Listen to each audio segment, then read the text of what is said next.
America, Florida. Miami International Airport.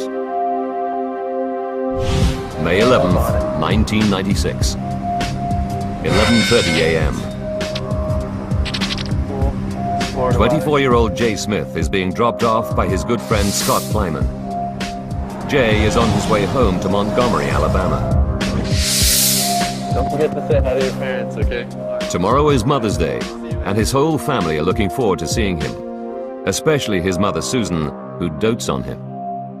He is a wonderful child. I could not have asked for a better son. He is perfect in every way. Jay checks the board for his flight, ValueJet 592, due to leave at 1 o'clock. He's there in plenty of time because security is especially tight at the moment.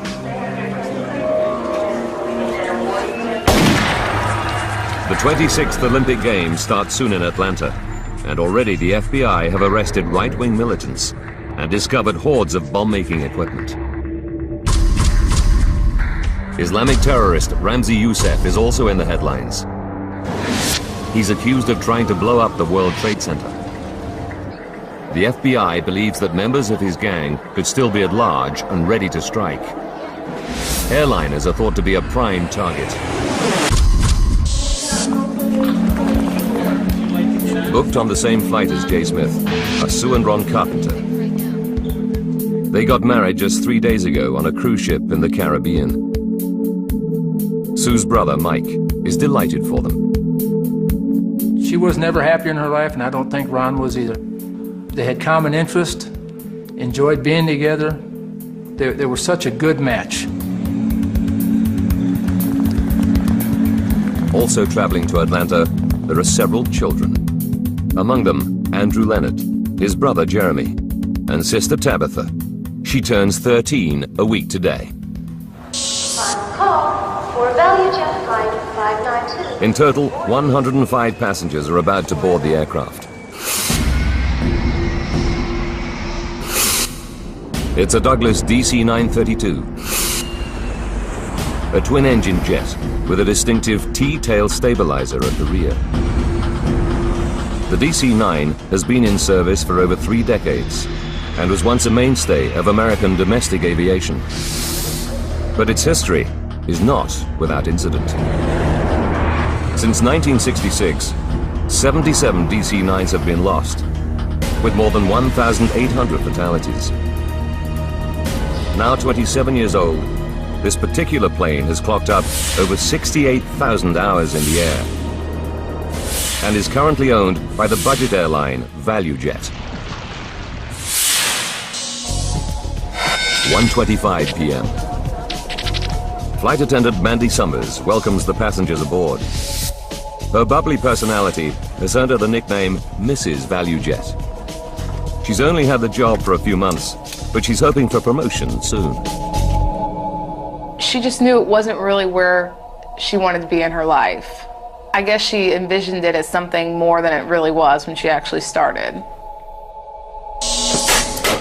At the gate, ramp agents load the DC-9's forward cargo hold with passenger baggage, 23 kilos of US mail, and some aircraft parts, 3 tires, and several cardboard boxes labeled COMAT, short for company material.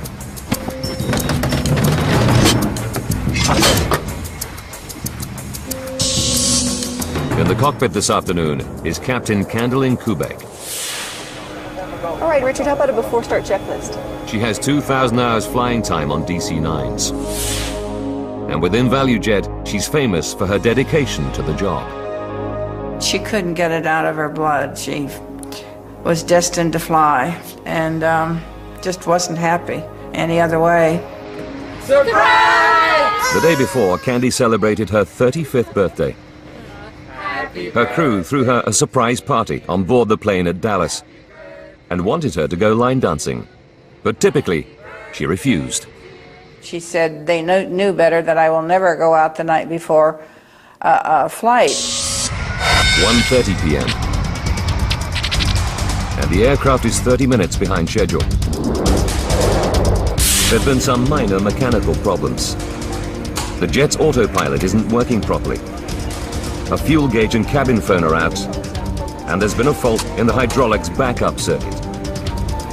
Fuel cross feeds? Checking through the systems is First Officer Richard Hazen. He's an Air Force veteran with 20 years of aviation experience behind him. Faulty equipment is not an unusual state of affairs at ValueJet. The carrier sells low-cost airfares using old planes bought from around the world. Its fleet is among the oldest in America, averaging 26 years. And there have been recent incidents. Just under a year ago, an engine exploded on another DC-9 while it was on the runway at Atlanta. 7 people were injured by flying debris, and the Federal Aviation Administration has the carrier under investigation. 1:32 p.m. Opa-locka Airfield, 16 kilometers from Miami International. Daniel Mulhaupt and his friend Rick Delisle get ready for a pleasure flight in Daniel's Piper Arrow light aircraft.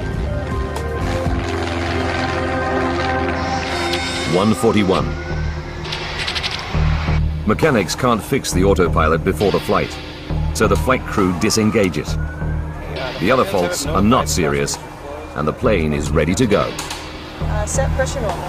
Captain Kubek and First Officer Hazen go through their final pre-flight checks, preparing for takeoff. 1:44 p.m. After 44 minutes delay, ground control finally clears Flight 592, call sign Critter, for takeoff. For the 592, you're clear to Atlanta by the Miami 7. Clear on your side? Clear right. All right, clear over here on the left. Now the flight crew begin to taxi the 48-ton plane towards the runway and wait for their takeoff slot. 2:03. 63 minutes after the scheduled departure time, the DC-9 begins to accelerate down the runway. And Captain Kubek gently eases its nose upwards. At last, Flight 592 is on its way. For now, we ask that you just sit back, relax. Lead flight attendant Jennifer Stearns makes the customary reassuring announcement to passengers. Captain Kubek puts the plane into a climb, heading for its cruising altitude of 10,500 meters. Jay Smith and his fellow passengers sit back, relax, and prepare for the 92-minute flight to Atlanta.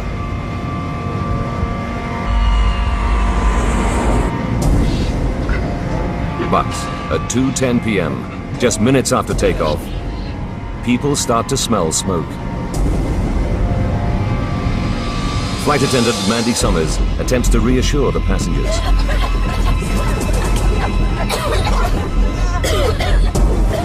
But the temperature is rising, and the smoke is getting thicker by the second. ValueJet Flight 592, with the carpenters, Jay Smith, and 107 other passengers and crew aboard, is in serious trouble. 2:11 p.m., the situation is getting worse on board the DC-9 bound for Atlanta. Smoke is rising from the cabin floor, and it's getting thicker. At the same time, there's a problem in the cockpit. The pilots hear a loud bang on their headphones. What was that? I don't know. They know there's a problem with the plane's electrics because the battery charger has activated, trying to restore power. We're losing everything. Then smoke starts to seep into the cockpit.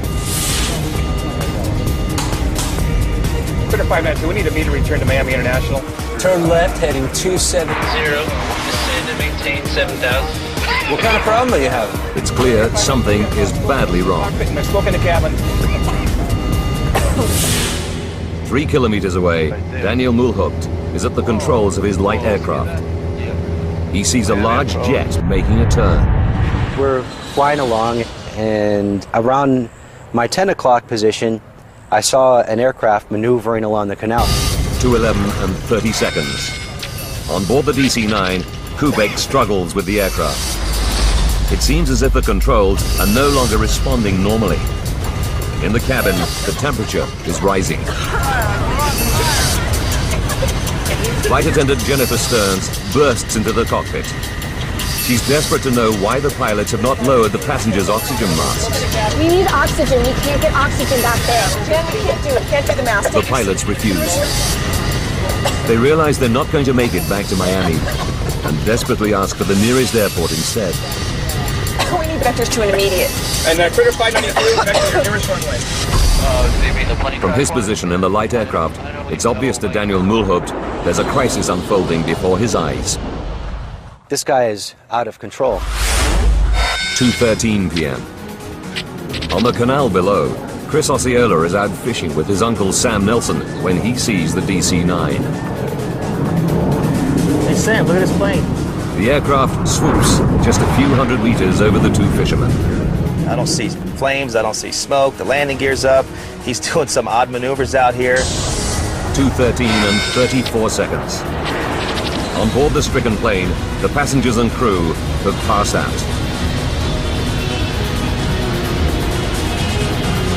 2:13 and 42 seconds. Just 9 minutes and 27 seconds after takeoff. Flight 592 crashes into the Florida Everglades. These photos, taken from the light aircraft just seconds after impact, show only a dark pool of fuel on the surface of the swamp. From his plane, Daniel Mulhaupt radios ground control at Miami and tells them he's just seen a plane crash. He stays above the site to help the emergency services locate the spot.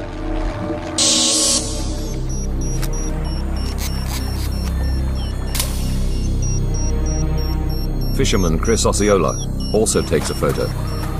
When the two men climb to the top of a levee, everything is eerily quiet. The swamp has simply absorbed the 48-ton aircraft. And not to see anything at all or hear anything. I mean, it was just, you hear birds chirping, you know, but you could smell the jet fuel.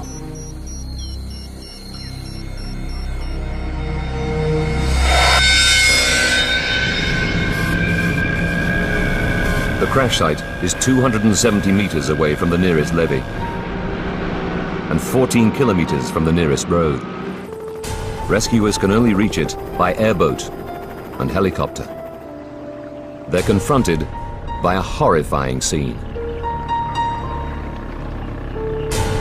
Sergeant Felix Jimenez from the Miami-Dade Police is one of the first to arrive. As we got closer to the crash site, I could determine that there was an aircraft that crashed, but it was all in very small pieces.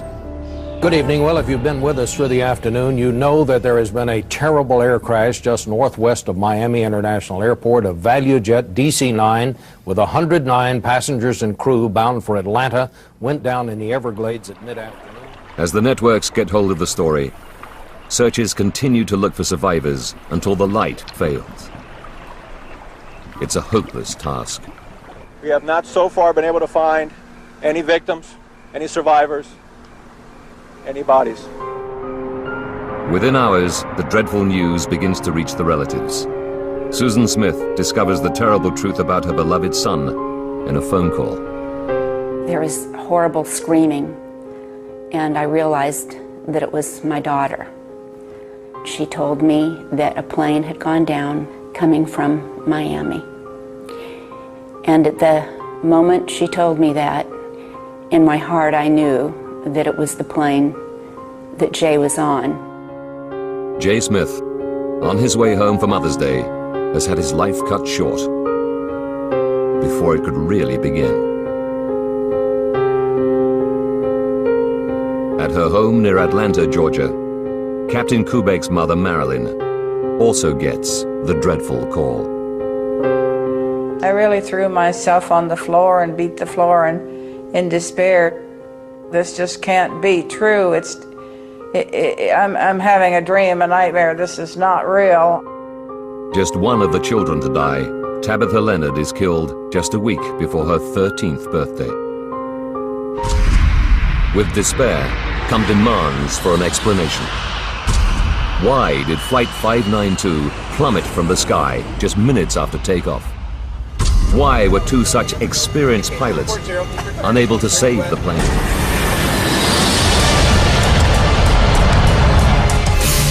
Now, by rewinding the events of that fateful day and going deep into the investigation, we can reveal what really happened to ValueJet Flight 592. Advanced computer simulation will take us where no camera can go, into the heart of the disaster zone.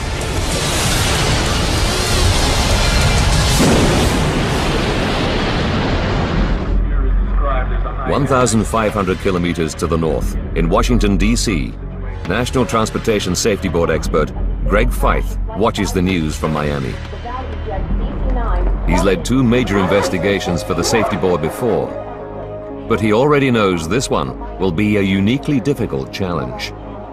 As I was running around my house packing to leave and having all the TVs on and they were showing aerial views of the accident site, all I could wonder as an accident investigator is how am I going to conduct this investigation when I don't see any visible wreckage? As Greg assembles the Safety Board's rapid response team, an NTSB official captures the scene with a home video camera. Just 2 hours after the loss of Flight 592, they're en route to Miami and fly over the crash site on the way. It's a sobering sight. Definitely not a lot of anything out here. With over 800 DC-9s in service, finding out just what happened is a matter of urgency. But with a crash site like this, Greg knows he'll have to build up a picture of what happened, piece by painstaking piece. All the information that you get, all the evidence that you develop is equal until such time is that the storyline, the facts support a particular storyline. The hole in the swamp is 40 meters long and 12 meters wide. Wearing special biohazard suits to protect them from spilt aviation fuel, searchers walk shoulder to shoulder, combing the murky water. But the swamp proves almost impossible to penetrate. Beneath the water lies a thick layer of matted vegetation. Sawgrass cuts and tangles the searchers as they try to move forward.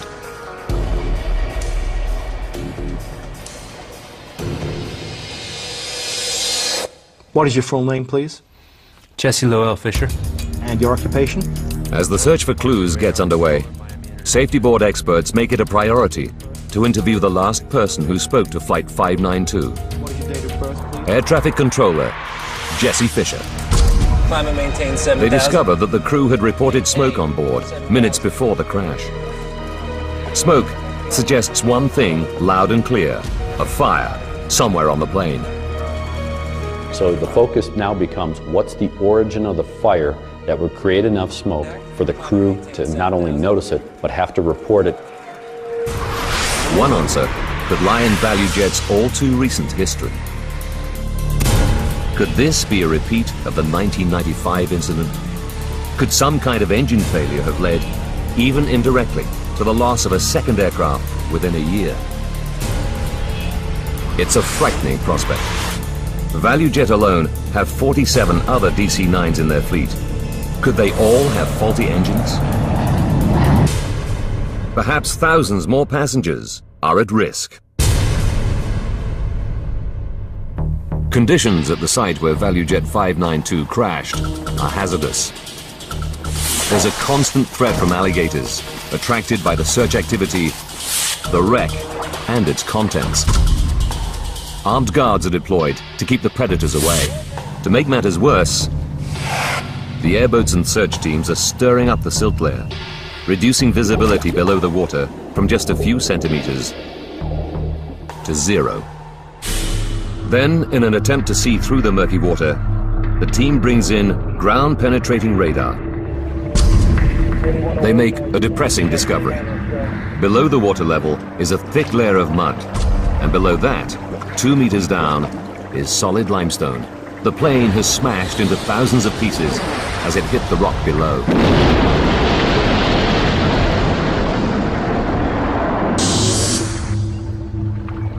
The team starts to piece together all the recovered debris at nearby Kendall Tamiami Airport, where Safety Board specialists will examine it closely. But early analysis of the engine wreckage offers little hope of an easy answer. Plane debris, sawgrass and swamp mud have become buried deep in the engine casings. Greg Feith knows that this is only likely to happen if they were working normally on impact. While he can't rule out some sort of engine malfunction, it's looking less likely as the cause of the crash. Solving the mystery will require all the experience the NTSB have to offer. So senior board members like John Golia, a DC-9 expert, are drafted in. Even for him, the huge loss of life is hard to accept. You still feel the pressure on your emotions, knowing that 110 people have died right in this area where you're working, where you're recovering pieces. And it does eat on you. For all the investigators, the search for clues is a grim task. Every time I went out to the accident site, knowing that there were a lot of children on this flight, and you see the remnants, it was very emotionally, it's very heart-tugging. It was very, very difficult every single day. Gradually, the relatives and public learn the full horror of the tragedy. When you go through something like this, you would give anything to have those people back in your life. I can remember seeing those images of the crash, and it tore me apart. I tried not to cry in front of my mother. I would go in the shower at night and just sob. Slowly, sections of the DC-9 begin to take shape on the floor of a hangar. The investigators painstakingly recover, decontaminate, and identify thousands of pieces. There are two parts that would help the investigation more than any other: the flight data and cockpit voice recorders. But the black boxes, as they're often called, remain stubbornly hidden in the swamp. Without them, it would have made the investigative process very difficult because they were going to provide us with a lot of information. The team carry on regardless and find that even without the black boxes, the wreckage in the hangar does begin to yield useful information. Metal seat frames have melted. Carpets and fuselage coverings have burned intensely. It becomes clear that the smoke that First Officer Hazen reported has indeed come from a devastating fire, one hot enough to melt aluminium. They estimate temperatures in the cabin area must have reached at least 815 degrees Celsius. But even for DC-9 expert John Golia, the source of such an inferno is a mystery. We knew that there was an intense fire. What that meant, how that happened, was eluding us. Then, as one of the police teams fans out across the muddy pools of swamp water, an officer steps on something solid. A moment captured on camera. It's the FDR, or Flight Data Recorder, a major find. I'm Dan, we got a box. If the box survived the crash intact, it'll provide the team with key technical data from the flight, including airspeed, altitude, and the plane's movements in the air. Crucially, it'll tell them whether the plane's engines failed. But when technicians and officials at NTSB headquarters in Washington get their first look at the flight data recorder, they're not optimistic. This flight data recorder took a severe hit, and when we first saw it in the laboratory, we had great concern that we were not going to get the data off of it. While they wait, the NTSB team consider a new, sinister option. The fire was so sudden and the loss of control so complete that a bomb has to be a possibility. Will the United States have to tell the world that terrorists are active in the southern states? Greg Feith must find the secrets to the crash of Flight 592. What could have happened to an ordinary DC-9 on a routine flight to Atlanta? Might this vast swamp be the scene of a crime? One of the things that we need to identify is whether this is a pure accident or an intentional act. If it's an intentional act, that means it's criminal. Islamic extremist Ramzi Youssef is awaiting trial for the first bombing of the World Trade Center and plotting to blow up American planes. But although Youssef is no longer at large, other terrorist cells continue to present a threat. In this period of time, we also had a new element to be concerned with, and that was the continual intelligence briefings that we had been receiving about threats to aviation in the United States. Robert Starr, leader of a group calling itself the Militia at Large of the Republic of Georgia, was arrested 2 weeks ago. Seized as part of the operation were dozens of pipe bomb components. With the Olympics so close, a major airline bombing would be just the type of attack needed to spread fear and anxiety at the Games. Working closely with FBI agents at the scene, investigators send samples of debris from the crash crater to an FBI lab. There, they'll be analyzed for traces of explosives. It's a tense time for the investigators, but then comes a major step forward. After hours of delicate work, the NTSB's analysts have managed to extract the data from the damaged flight data recorder. The evidence is stark. The aircraft seems to have been suffering multiple mechanical and electrical failures for over 2 minutes. Even the FDR itself seems to have failed about 55 seconds before impact. But the safety board can now finally rule out engine failure as the cause of the disaster. The performance data on the FDR showed us that the engines were running. So far, they know there was a fast-burning and very hot fire, and that the engines seem to have been functioning on impact. But they have little else to go on. There are still many mysteries about Flight 592. If only they can find the second black box, the vitally important cockpit voice recorder, they might find the missing clues they so desperately need. The flight data recorder won't tell us what was actually happening in the airplane. The cockpit voice recorder could give us a clue as to what the origin of the fire was, because the crew would have been talking about the things that were taking place. As the salvage teams continue to search the swamp, the investigators look for clues elsewhere. They know that ValueJet is under investigation over its poor safety and maintenance record. There were problems with this ValueJet operation virtually every week before the accident. There was a real concern that was ValueJet shorting on maintenance. Were they doing things in the interest of money rather than safety? That was a very big concern throughout the process of this accident investigation. Greg and his team examine the plane's recent fault history. Can they find the answer to the crash here?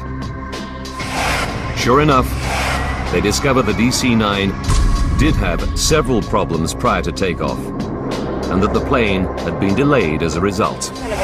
They find that the plane's autopilot had been malfunctioning for 2 days. The pilot's log states that when engaged, it made the plane pitch up and down. Mechanics tried to repair it, but failed. So 592's crew followed standard procedure and flew in manual mode instead. The team also discovered that the fuse for the hydraulic backup system blew, but this time mechanics did manage to repair it. Although it seemed a promising lead, they can find nothing in the maintenance log that explains the crash. It was clear that singly or collectively, none of those would have caused a fire on the airplane. Then, the results come back from the FBI lab, and the investigators, the organizers of the Olympic Games, even the federal government can breathe a sigh of relief. This was not an incendiary type device or an explosive type device. That put the fear aside for us as investigators that we were going to be looking at it from a different perspective. They can now rule out a terrorist attack as the cause of the crash. But Faith is still no nearer to solving the mystery. Finding the cockpit voice recorder, or CVR, is still their best hope in the search for the cause of the disaster. By Sunday, May the 26th, The search has been going on for more than 2 tough, frustrating weeks. Today, the search party is 1 man short. So Sergeant Jimenez, the policeman who'd been one of the first on the scene after the crash, volunteers to go back into the swamp. The search was very difficult. It's 80 and 90 degree weather, high humidity. Almost every day we had thunderstorms and we had to evacuate the crash site. Finally comes the break everyone has been hoping for. I said a very short prayer, and as soon as we resumed the search, I stuck my probe in the water, and I knew I had hit metal. I reached down, followed the probe, and pulled out the CVR. It's not just the policeman's prayer that's answered. It's also a major turning point for the team. The voice recording gives the investigators a chilling insight into the last moments of the crew. First, they discover that Captain Kubek and her co-pilot Richard Hazen knew they had a problem at 2:10 p.m., 6 minutes into the flight, when they heard a strange noise on their headphones. What was that? I don't know. We got some kind of electrical problem. Then the plane's battery charger kicks into life. Battery charger's kicking in. We're losing everything. It's another clue. The battery charger would start if there was a loss of electrical power. Could an electrical fault have caused the fire? After all, the DC-9 was 27 years old and carried kilometers of cabling. A faulty wire in or near the passenger cabin might have caused a spark and started the blaze. It's a long shot because pinpointing such a short circuit is extremely difficult.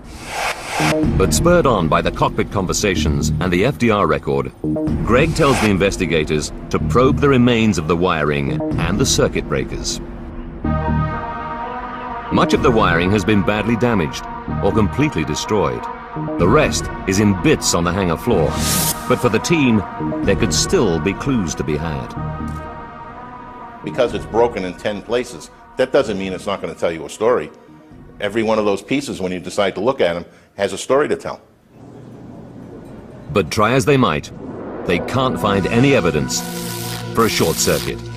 It's another dead end. Once more, they return to the cockpit voice recorder. We need oxygen. We can't get oxygen back there. Nearly 3 minutes before the crash, Flight Attendant Jennifer Stearns opens the cockpit door.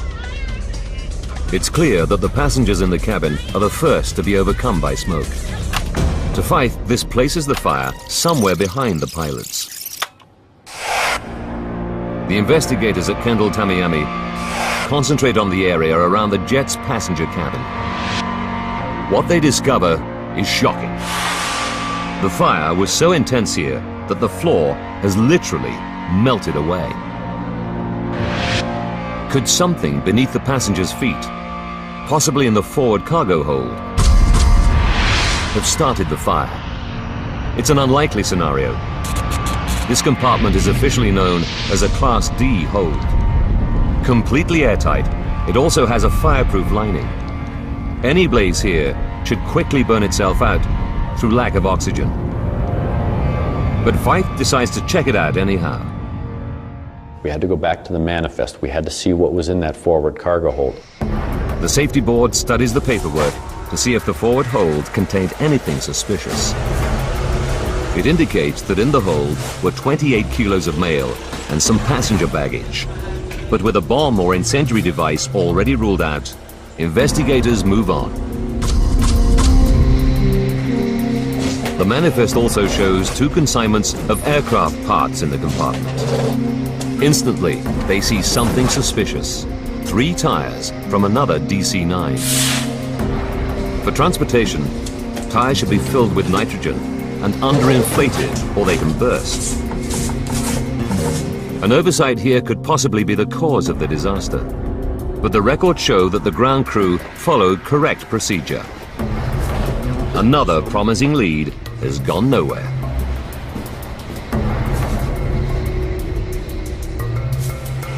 The shipping ticket also lists 5 cardboard boxes full of parts labeled oxygen canisters loaded in the hold. At first, Greg and his team have no concerns. They think they're empty steel oxygen cylinders as fitted to many different kinds of plane. But then, the whole investigation takes a dramatic turn. These are not simply oxygen cylinders. In fact, they're chemical oxygen generators. Small metal canisters containing a volatile and potentially hazardous mix of compounds. Investigators are horrified. That changed the whole complexity and complexion of the investigation. When installed, the generators supply oxygen for passengers in an emergency. They're attached to a face mask with a thin rope that connects to a firing pin. If passengers pull down on the masks, the pin is released, starting a chemical reaction which produces oxygen. During use, the generator's surface temperature can reach 260 degrees Celsius. Could the spare generators housed in the hold have somehow activated and burst into flames? There's just one problem with this theory. The shipping ticket lists all the generators as empty, so they couldn't have been hazardous. Or could they? Investigators interview staff from ValueJet's maintenance company, Sabertech, based in Miami. They discover that the generators in the boxes on board Flight 592 had been removed from 2 McDonnell Douglas MD-82 jets because they were out of date. The rules for disposal are clear. They should either be activated and disposed of properly, or made safe by fitting small safety caps over the firing mechanism. Sabertech produces work cards confirming that the generators were properly dealt with. But then comes a remarkable discovery. Salvage teams recover 28 of the generators from the swamp, 18 almost intact. Greg and his team examine them carefully. To their amazement, they discover that 9 of the 28 show signs of activation. At least some of the oxygen generators could not have been empty as the shipping ticket said. When they question the Sabertech workers further, they admit that they did not fit any safety caps on the canisters. They just duct taped the cords round the metal canisters or cut them and stuck the ends down with tape. Then they signed off the work cards, even though the correct procedure hadn't been followed.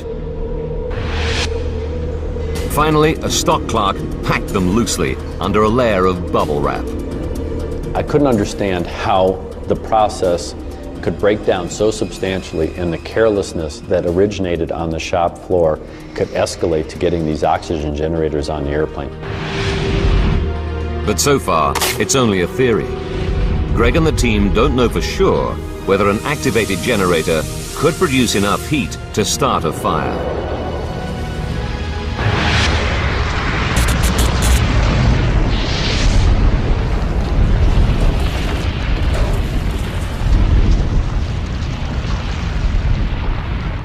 At this point in time, nobody really had a good understanding of what happens when these oxygen generators start producing oxygen.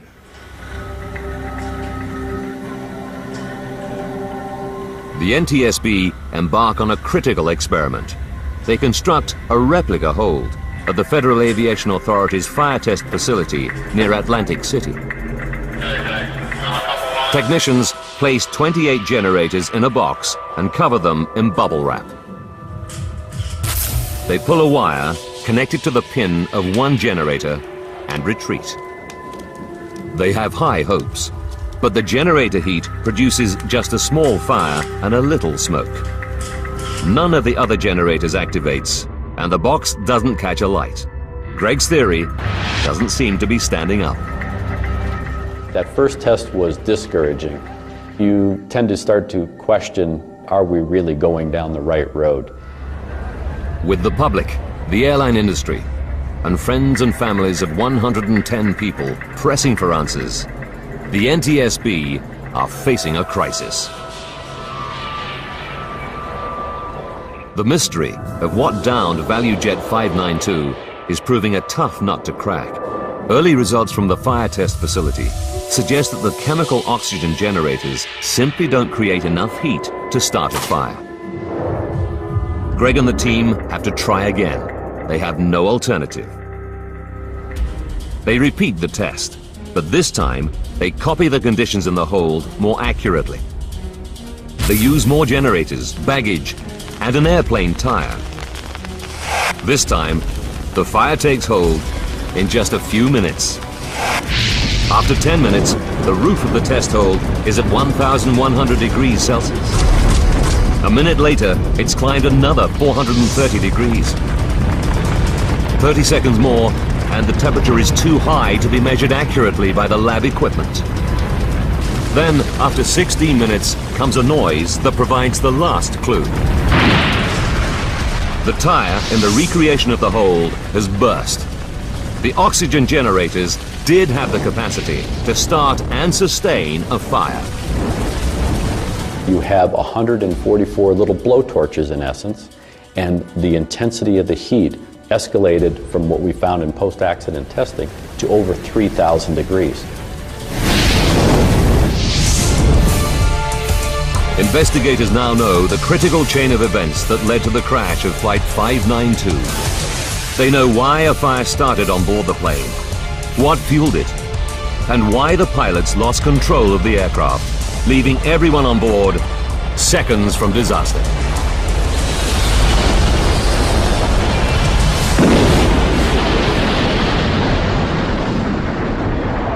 May 11th, 1996. 1 hour to disaster.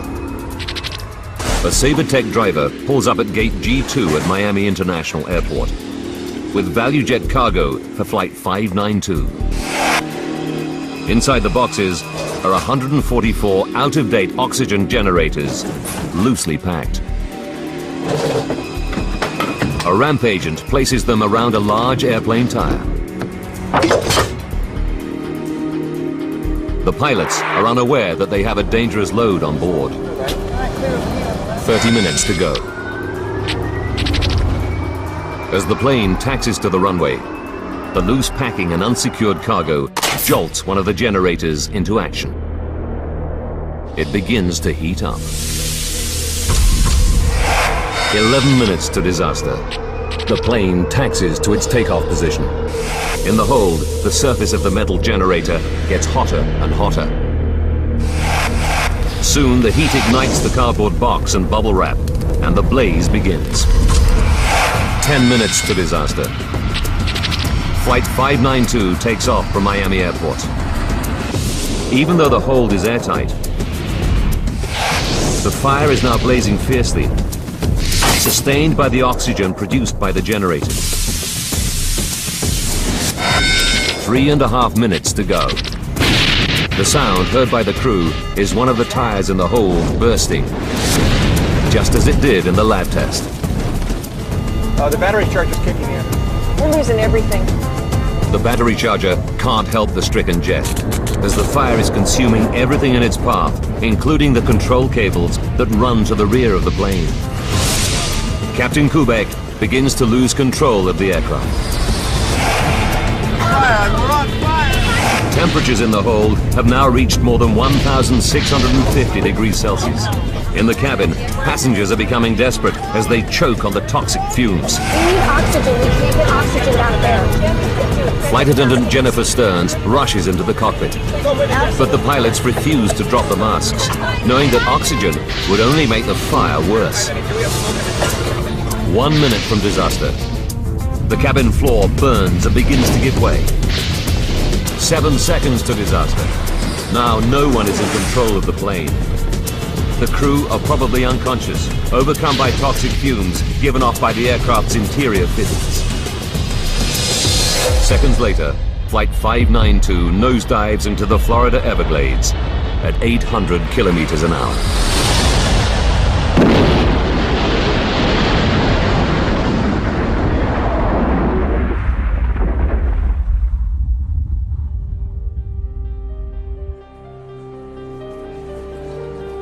Nearly 3 months after the crash, relatives hold a mass funeral for 48 of the victims, whose remains are interred together. ValueJet eventually takes over another company and becomes Air Tran. Sabertech is fined $500,000 for its part in the tragedy, but goes out of business before the money is ever paid. Since 2001, fire detection and suppression systems have become mandatory. In the United States, it takes a dramatic event to move the regulatory authorities to change. And in this case, it took the loss of 110 people.